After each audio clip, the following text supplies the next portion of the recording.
Welcome to fifth lecture of chapter nature of light. और आज का जो टॉपिक है अपना वो है fringe width.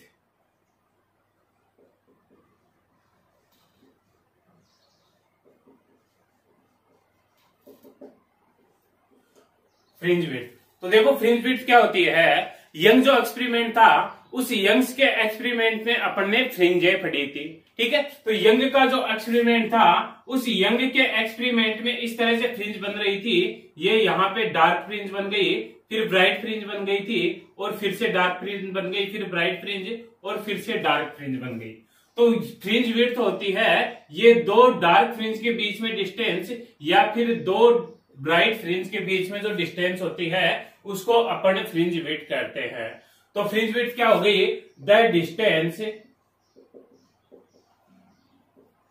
Between two alternate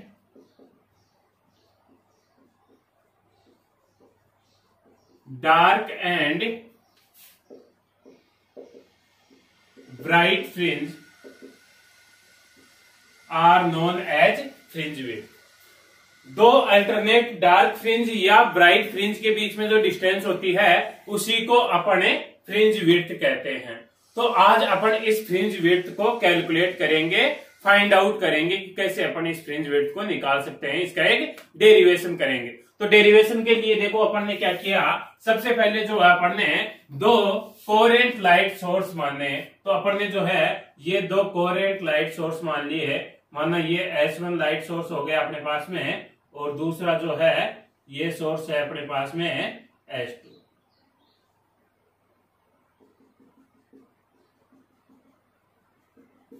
दोनों लाइट सोर्स कैसे है, कोहेरेंट लाइट सोर्स है। इन दोनों लाइट सोर्स से जो वेव आ रही है वो वेव पॉइंट P पे सुपर इम्पोज्ड हो रही है, और पॉइंट P पे इंटरफेरेंस का फिनोमेना हो रहा है पॉइंट P पे। तो ये जो है ये दो वेव आ रही है। अब अपन ने इस पॉइंट P को जो है यहां से इस तरह से इसके मिड पॉइंट से कनेक्ट कर दिया। इन दोनों सोर्स के बीच में जो डिस्टेंस है वो D है, और ये लाइट सोर्स और ये है अपनी स्क्रीन, ये है अपनी स्क्रीन। तो लाइट सोर्स और स्क्रीन के बीच में जो डिस्टेंस है वो है अपनी कैपिटल D। तो यहां पे देखो ये पॉइंट है अपना P पॉइंट की यहां से ये पॉइंट मान लिया अपन ने O डैश, और ये पॉइंट मान लिया अपन ने O। मिड पॉइंट हो गया, ये स्क्रीन का मिड पॉइंट हो गया। अपना जो भी एक्सपेरिमेंट है उसका मिड पॉइंट हो गया। तो पॉइंट P की मिड पॉइंट से जो डिस्टेंस है वो है XN डिस्टेंस, ठीक है। अब देखो दोनों सोर्स के बीच में अगर अपन बात करें तो दोनों जो वेव जा रही है उन दोनों वेव्स के बीच में जो पाथ डिफरेंस है, दोनों वेव के बीच में जो पाथ डिफरेंस है वो अपन ने डेल S माना। तो पाथ डिफरेंस जो डेल S है वो डेल S क्या हो जाएगा, वो हो जाएगा अपना S2P माइनस S1P। दोनों वेव कौन सी हो गई, S2P और S1P।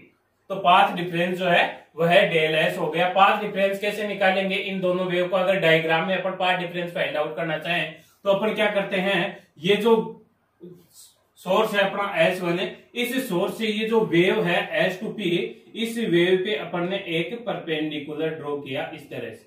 तो ये जो है मान लो ये परपेंडिकुलर जो है अपना वो यहाँ पे आ रहा है, यहाँ पे ये हो गया अपना perpendicular 90 degree angle.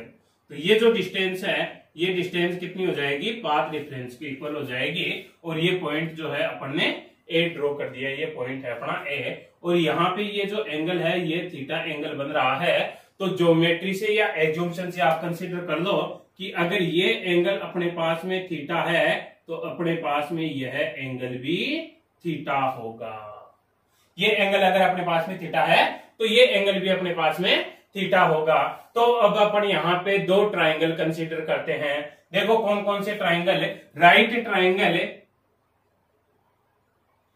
O dash OP, और दूसरा ट्राइंगल है अपना right triangle S1 S2A, S1 S2A। दिख रहे हैं क्या दोनों ट्राइंगल है, O dash OP, and second triangle है S1 S2A। दो ट्राइंगल कंसिडर कर रहे हैं। तो पहले देखो ओ डैश ओ पी में अगर मैं टेन थीटा फाइंड आउट करना चाहूं तो टेन थीटा क्या हो जाएगा, टेन थीटा होता है मेरा परपेंडिकुलर अपॉन बेस। तो परपेंडिकुलर क्या है ओपी अपॉन बेस क्या है O dash, O dash. OP की जो डिस्टेंस है वो कितनी है एक्स एन, और ये ओ डैश की डिस्टेंस कितनी है कैपिटल डी। सेकंड इसमें देखो राइट ट्राइंगल S1 S2 ए में साइन थीटा का अगर मैं फॉर्मूला लगाऊं यहाँ पे तो साइन थीटा क्या होता है, साइन थीटा होता है अपना परपेंडिकुलर अपॉन हाइपोटेनियस। तो परपेंडिकुलर क्या हो जाएगा, एंगल के सामने की जो साइड है वो परपेंडिकुलर होती है। तो परपेंडिकुलर हो गया अपना S2A, तो ये हो गया अपने पास में S2A अपॉन हाइपोटेनियस। हाइपोटेनियस क्या हो जाएगा 90 डिग्री के जो सामने है वो हो जाएगा हाइपोटेनियस। 90 डिग्री के सामने है अपना S1 S2, तो S1 S2। S2A की वैल्यू देखो डेल S रखी है अपन ने, और S1 S2 के बीच में जो डिस्टेंस है वो D दे रखी है। अब अपन यहाँ पे कंसिडर कर रहे हैं कि theta is very small, theta जो है वो बहुत ही कम है। अगर थीटा स्मॉल है तो अपन टेन थीटा को थीटा लिख सकते हैं और साइन थीटा को भी थीटा लिख सकते हैं। तो यहां से थीटा इक्वल टू क्या आ गया x1 अपॉन कैपिटल डी, और यहां से आ गया theta equal to del S upon small D. ये इक्वेशन 2 और ये equation first from equation first and second. Equation first और सेकंड से क्या कह सकते हो आप, X N upon capital D that's equal to del S upon small D. So X N equal to capital D upon small D del S, that's equation third. ये हो गई अपनी थर्ड इक्वेशन। तो यहां तक एक बार दोबारा कंसिडर करो, देखो ध्यान से समझ में आया कि नहीं। तो अपन ने क्या किया, देखो यंग स्लिप में जो अपन ने एक्सपेरिमेंट लिया था उसी एक्सपेरिमेंट को आगे कर रहे हैं। अपन फ्रिंज विड्थ फाइंड आउट कर रहे हैं। तो फ्रिंज विड्थ क्या होती है, दो अल्टरनेट ब्राइट फ्रिंज या दो अल्टरनेट डार्क फ्रिंज के बीच में जो डिस्टेंस होती है उसी को अपन फ्रिंज विड्थ कहते हैं। फिर इसका डेरिवेशन फाइंड आउट करने के लिए दो अपन ने कोहेरेंट सोर्स से S1 और S2 ले लिया और स्क्रीन पे एक पॉइंट P मान लिया जहां पे दोनों वेव जो है वो सुपर इम्पोज हो रही है और इंटरफेरेंस हो रहा है। दोनों वेव कौन सी हो गई, S1P और S2P। दोनों वेव्स के बीच में जो पाथ डिफरेंस है वो हो गया अपना del S S2P minus S1P। अब पाथ डिफरेंस कैसे फाइंड आउट करेंगे अपन, इस वेव से, इस सोर्स से, S1 सोर्स से सेकंड जो वेव है उस पे परपेंडिकुलर ड्रॉ कर दिया तो वो जो है ए पॉइंट पे कट कर रहा है। फिर अपन ने ज्योमेट्री से या एज्यूम्पशन से दो एंगल कंसीडर कर लिए। एक तो ये एंगल अपना थीटा हो जाएगा, एक ये एंगल थीटा हो जाएगा। तो अपने पास में दो राइट ट्राइंगल हो गए। एक हो गया अपने पास में S1 S2A और सेकंड राइट ट्राइंगल हो गया अपने पास में O डैश OP। दोनों राइट ट्राइंगल से एक में अपन ने tan थीटा फाइंड आउट कर लिया और सेकंड में अपन ने sin थीटा फाइंड आउट कर लिया। थीटा अगर वेरी स्मॉल होगा तो tan theta equals to theta और sin theta equals to theta. तो यहां से अपने पास में दो इक्वेशन आ गई, दोनों को कंपेयर किया तो अपने पास में xn का एक रिलेशन आ गया। क्लियर है? तो यहां तक अभी पहले नोट करो। हाँ तो देखो नोट कर दिया हो तो नेक्स्ट देखिए अपन ब्राइट फ्रिंज की विड्थ फाइंड आउट कर रहे हैं। तो नेक्स्ट है अपना ब्राइट फ्रिंज विड्थ। तो bright fringe width find out करने के लिए अपन ने क्या माना कि ये जो P पॉइंट है इस P पॉइंट पे अपनी ब्राइट फ्रिंज बन रही है और P पॉइंट के जस्ट नीचे, P पॉइंट के जस्ट नीचे जो है अपनी nth डार्क फ्रिंज बन रही है। P पॉइंट पे तो ब्राइट फ्रिंज बन रही है और P पॉइंट के जस्ट नीचे nth डार्क फ्रिंज बन रही है और P पॉइंट के just above nth plus 1 dark fringe बन रही है। तो ये nth डार्क फ्रिंज है, इसकी ये जो डिस्टेंस है ये xn हो गई और ये n प्लस 1 जो डार्क फ्रिंज है इसकी डिस्टेंस जो है मिड पॉइंट से वो हो गई xn प्लस 1। अब अपन को पता है डार्क फ्रिंज जो बनती है, डार्क फ्रिंज कब बनती है, जब अपना डिस्ट्रैक्टिव इंटरफेरेंस हो। डार्क फ्रिंज कब बनती है, जब यहां पे क्या हो, अपना डिस्ट्रैक्टिव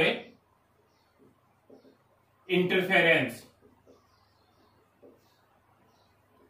और डिस्ट्रैक्टिव इंटरफेरेंस जो है उस डिस्ट्रैक्टिव इंटरफेरेंस के लिए जो पाथ डिफरेंस होता है वह कितना होता है डिस्ट्रक्टिव इंटरफेरेंस के लिए पाथ डिफरेंस होता है 2n-1 λ/2।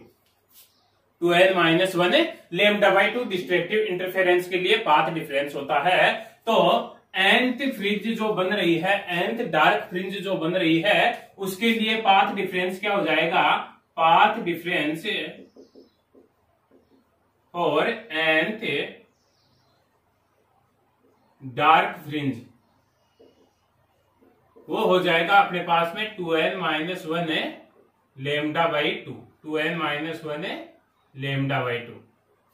इसी तरह से अगर अपन बात करें nth+1 डार्क फ्रिंज की, तो nth+1 जो डार्क फ्रिंज है उसके लिए पाथ डिफरेंस कितना हो जाएगा, वो हो जाएगा 2n की जगह इस बार पर डाउन कर दिया अपन ने n+1 -1 λ/2, तो ये हो गया अपना 2n+1 λ/2। ठीक है। अगर अब अपन बात करते हैं फ्रिंज विड्थ की, ब्राइट फ्रिंज की फ्रिंज विड्थ, तो देखो ब्राइट फ्रिंज की जो फ्रिंज विड्थ हो जाएगी वो क्या हो जाएगी, ये जो xn+1 डिस्टेंस है, इसमें से अगर मैं xn डिस्टेंस माइनस कर दूं तो मेरे पास में ये डिस्टेंस आ जाएगी।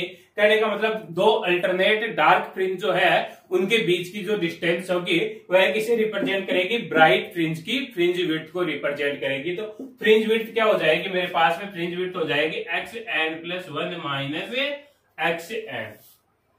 कैसे हुआ, ये जो xn+1 ये है और इसमें से xn माइनस कर दिया तो ये डिस्टेंस बच गई मेरे पास में, और यही डिस्टेंस क्या है, ब्राइट फ्रिंज की फ्रिंज विड्थ है।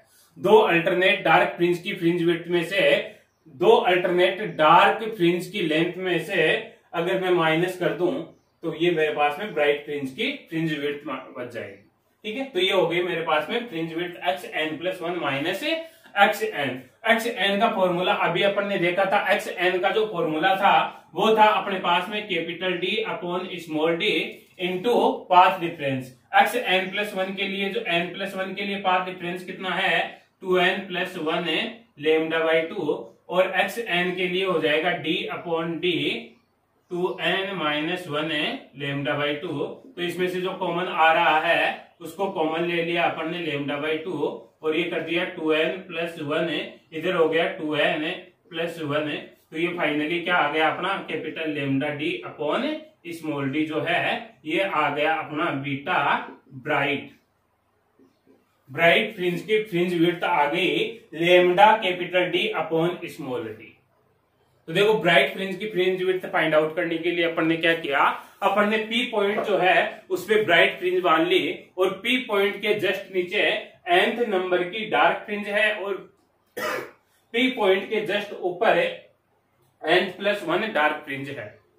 तो ये जो डिस्टेंस है ये मिड पॉइंट से डिस्टेंस है nth डार्क फ्रिंज की हो जाएगी xn, और n+1 डार्क फ्रिंज की हो जाएगी xn+1। डार्क फ्रिंज कब बनती है, जब डिस्ट्रक्टिव इंटरफेरेंस हो, और डिस्ट्रक्टिव इंटरफेरेंस के लिए पाथ डिफरेंस कितना होता है 2n-1 λ/2। तो इस n फ्रिंज के लिए, nth फ्रिंज के लिए क्या हो जाएगा पाथ डिफरेंस 2n-1 λ/2, और n+1 के लिए n की जगह n+1 पुट डाउन कर दिया तो 2n+1 λ/2। इसी तरह से फ्रिंज विड्थ फाइंड आउट करने के लिए अपन ने xn+1 में से xn माइनस कर दिया तो ये डिस्टेंस आ जाएगी जिसको अपन फ्रिंज विड्थ बोल रहे हैं। तो ये माइनस कर दिया तो ये फाइनली जो आंसर आया अपना ये आया λD/d। ये आ गई अपने पास में इक्वेशन 4। क्लियर है? हाँ भाई, नोट कर लिया हो तो नेक्स्ट देखिए dark fringe width.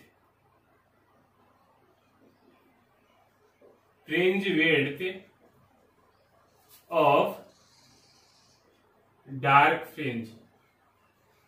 Dark fringe के लिए फ्रिंज विड्थ फाइंड आउट करने के लिए अपन ने क्या माना कि ये जो P पॉइंट है, इस P पॉइंट पे डार्क फ्रिंज बन रही है, यहाँ पे डार्क फ्रिंज बन रही है, और इस P पॉइंट के जस्ट बिलो जो है nth ब्राइट फ्रिंज है, और इस P पॉइंट के जस्ट अबाउ जो है n+1 ब्राइट फ्रिंज है। तो ये जो डिस्टेंस है ये हो जाएगी अपनी xn डिस्टेंस, और ये n+1 फ्रिंज की जो डिस्टेंस है ये हो जाएगी अपने पास में xn+1 डिस्टेंस। अब अपन को पता है कि ये जो ब्राइट फ्रिंज बनती है, ब्राइट फ्रिंज कब बनती है? जब अपने पास में कंस्ट्रक्टिव इंटरफेरेंस हो। और कंस्ट्रक्टिव इंटरफेरेंस के लिए जो पाथ डिफरेंस होता है, पाथ डिफरेंस वो कितना होता है? कंस्ट्रक्टिव इंटरफेरेंस के लिए पाथ डिफरेंस होता है अपना एन लेमडा। कंस्ट्रक्टिव इंटरफेरेंस के लिए पाथ डिफरेंस होता है एन लेमडा। तो अपन कह सकते हैं nth ब्राइट फ्रिंज जो है उसके लिए पाथ डिफरेंस कितना हो जाएगा? nth lambda. इसी तरह से n+1 ब्राइट फ्रिंज जो है उसके लिए पाथ डिफरेंस कितना हो जाएगा? n की जगह क्या पुट डाउन कर देंगे? n+1 पुट डाउन कर देंगे। n+1 फ्रिंज के लिए पाथ डिफरेंस, तो ये हो गया n+1 लेमडा। क्लियर है? अब अपन को डार्क फ्रिंज की फ्रिंज विड्थ फाइंड आउट करनी है। तो डार्क फ्रिंज की जो फ्रिंज विड्थ होगी, डार्क फ्रिंज की जो फ्रिंज विड्थ होगी वह कितनी हो जाएगी? वह हो जाएगी अपने पास में xn+1 माइनस xn। xn+1 की वैल्यू रखे हैं तो xn की वैल्यू थी capital D upon small d multiply में पाथ डिफरेंस। n+1 के लिए पाथ डिफरेंस कितना है? n+1 lambda. इसी तरह से इसके लिए capital D upon small d और nth के लिए आ जाएगा n लेमडा। तो ये फाइनली जो है यह कितना आ गया अपने पास में? यह आ गया lambda capital D upon small d। यह आ गई अपने पास में इक्वेशन 5। फोर्थ इक्वेशन देखो और फिफ्थ इक्वेशन देखो।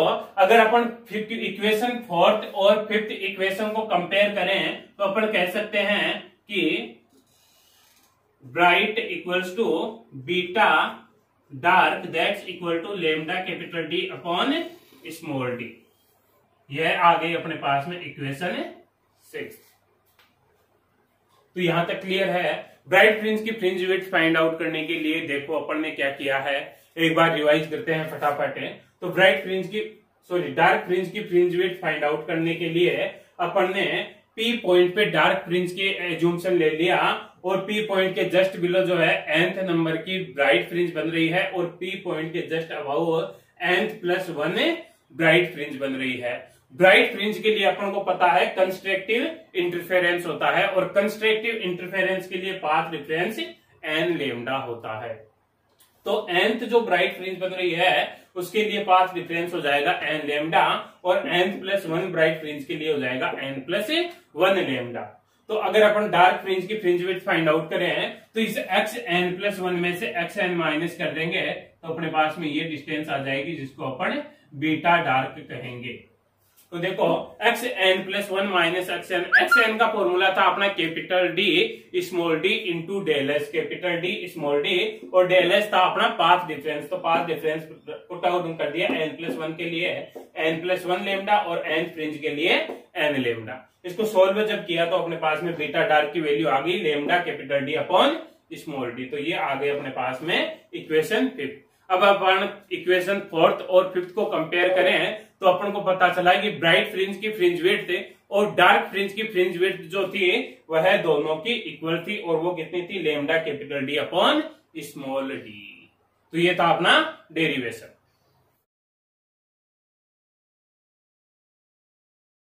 नेक्स्ट जो टॉपिक है अपना वो है डिपेंडेंसी ऑफ फ्रिंज विड्थ। तो देखो फ्रिंज विड्थ जो है वह किस किस चीज पे डिपेंड करती है, इसको फाइंड आउट करने के लिए सबसे पहले अपन को फ्रिंज विड्थ का फॉर्मूला पता होना चाहिए। फ्रिंज विड्थ का जो फॉर्मूला था वो क्या था? Lambda capital D upon small d।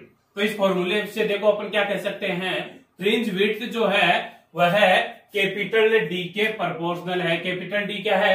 Fringe width जो है वह सोर्स और स्क्रीन के बीच में जो डिस्टेंस होती है उसके प्रोपोर्शनल है। तो फ्रिंज विड्थ जो है वह सोर्स व स्क्रीन के बीच में डिस्टेंस के डायरेक्टली प्रोपोर्शनल होती है। सेकंड पॉइंट कह सकते हैं अपन फ्रिंज विड्थ जो है वह दोनों कोरेंट सोर्स के बीच में जो डिस्टेंस होती है उसके इनवर्सली प्रोपोर्शनल होती है। स्मॉल d क्या था? दोनों कोरेंट सोर्स के बीच में डिस्टेंस थी। तो फ्रिंज विड्थ जो होती है दोनों कोरेंट सोर्स के बीच में जो डिस्टेंस होती है उसके इनवर्सली प्रोपोर्शनल होती है। और थर्ड पॉइंट कह सकते हैं अपन फ्रिंज विड्थ जो है वह वेव की वेवलेंथ के प्रोपोर्शनल होती है। फ्रिंज विड्थ वेव की वेवलेंथ के डायरेक्टली प्रोपोर्शनल होती है। तो इसी फिनोमिना से एक शॉर्ट क्वेश्चन पूछा जाता है 1 नंबर में कि अगर अपने यंग के एक्सपेरिमेंट में एक तो रेड कलर की लाइट ले और एक ले अपन वॉयलेट कलर की लाइट, तो किसके लिए फ्रिंज विड्थ जो है वो ज्यादा होगी। तो देखो अपन को पता है कि जो वेवलेंथ है वह विबग्योर के रूप में होती है,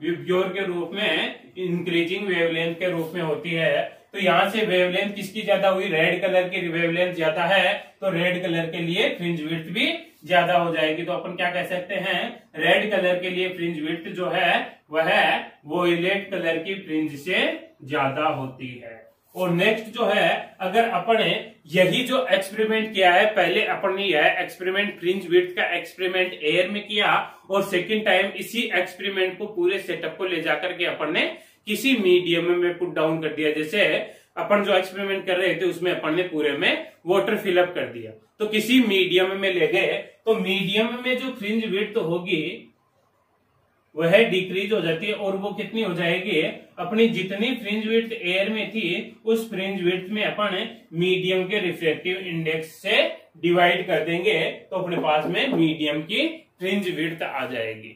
तो अगर अपन को कहीं पे भी एयर में फ्रिंज विड्थ दी हुई हो और किसी मीडियम में फ्रिंज विड्थ पूछ ले, तो एयर की फ्रिंज विड्थ में अपन मीडियम के रिफ्रैक्टिव इंडेक्स का डिवाइड कर देंगे, तो मीडियम की फ्रिंज विड्थ आ जाएगी। तो ये थी अपने फ्रिंज विड्थ की डिपेंडेंसी।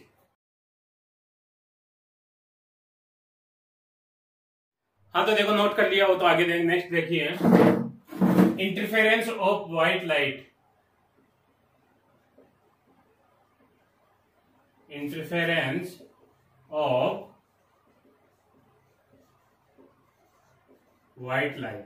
तो व्हाइट लाइट का इंटरफेरेंस देखिए, जब व्हाइट लाइट का अपन इंटरफेरेंस करते हैं तो ये अपनी स्क्रीन है, यहाँ पे जो है अपन ने ये दो सोर्स ले लिए इस तरह से, ये सोर्स S1 हो गया और ये अपने पास में S2 सोर्स है। तो इस स्क्रीन का ये जो सेंटर पे जो फ्रिंज बनेगी, यहाँ पे ब्राइट फ्रिंज बनेगी। व्हाइट लाइट का जब इंटरफेरेंस करवाते हैं तो सेंटर फ्रिंज जो है वह ब्राइट फ्रिंज बनती है और इसके सबसे पास में यहाँ पे जो है वोयलेट कलर होगा, फिर इंडिगो, विब,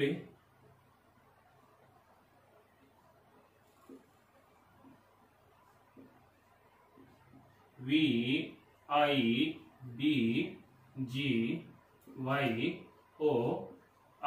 इस तरह से जो है फ्रिंजे फाइंड आउट होती है। सेंटर फ्रिंज जो है वो ब्राइट कलर की ब्राइट व्हाइट फ्रिंज मिलती है अपन को, और ब्राइट फ्रिंज के पास में जो है वोयलेट कलर मिलता है, और इस ब्राइट फ्रिंज से मैक्सिमम डिस्टेंस पे जो है अपन को रेड कलर की स्ट्रिप मिलती है या रेड फ्रिंज मिलती है।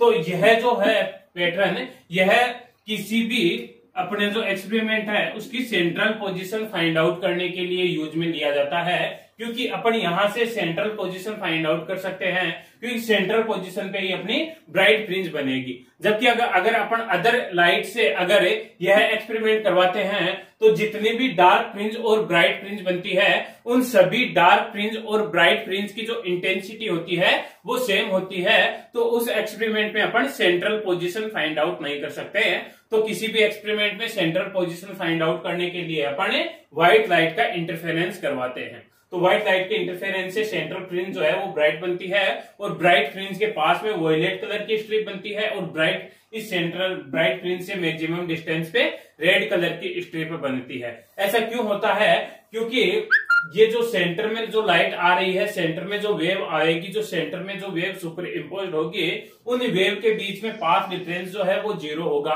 पाथ डिफरेंस 0 होगा तो पाथ डिफरेंस 0 होने से कंस्ट्रक्टिव इंटरफेरेंस होगा और ब्राइट फ्रिंज बनेगी। लेकिन व्हाइट लाइट जो है वह 7 कलर से मिलकर बनी होती है, GYOR, और इनके जो है ये कलर्स जो है वह इंक्रीजिंग वेवलेंथ के ऑर्डर में होते हैं। इस तरह से लेमडा जो है इनकी इंक्रीजिंग हो रही है। अगर लेमडा इंक्रीजिंग हो रहा है तो रेड कलर के लिए बीटा की वैल्यू ज्यादा होगी और वॉयलेट कलर के लिए बीटा की वैल्यू सबसे कम होगी। तो रेड कलर के लिए बीटा की वैल्यू ज्यादा कर दी, रेड कलर की फ्रिंज बनी, उसके ऊपर जो है वो वोयलेट कलर की ये सारी फ्रिंज ओवरलैप हो गई। तो रेड कलर की फ्रिंज जो है अपन को सबसे लास्ट में दिखाई देगी। तो इस तरह से अदर कलर्स की जो रेगुलर फ्रिंज बनती है और सेंटर फ्रिंज जो है वह ब्राइट फ्रिंज बनती है।